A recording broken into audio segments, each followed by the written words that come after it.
Миле Левков е новиот претседател на Општинскиот комитет на ВМРО ДПМН во Кочани. На седница на извршниот комитет на партијата, а по предлог на партискиот претседател Христијан Мицковски, тој ја добил довербата да ја извршува функцијата во наредниот период. На својот Facebook профил Левков вели дека ваквата одлука за него е голема чест и задоволство, но и огромна одговорност.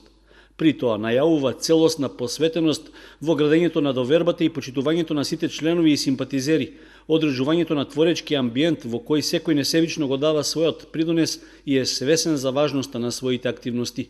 Исто така, ветува дека ќе даде дополнителен придонес во јакнењето на демократијата, градењето слободна држава во која владењето на правото е единствен принцип, а подобрувањето на животниот стандард е приоритет број 1.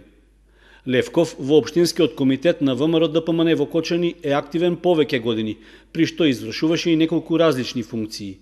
По професија е правник, а е вработен во Средното општинско училиште Љупчо Сантов, каде до неодамна беше и негов директор. Тој доаѓа на местото на досегашниот претседател Лазо Митев, кој на функцијата беше назначен во ноември 2015 година, а втор мандат е член на Советот на општина Кочани и координатор на советничката група.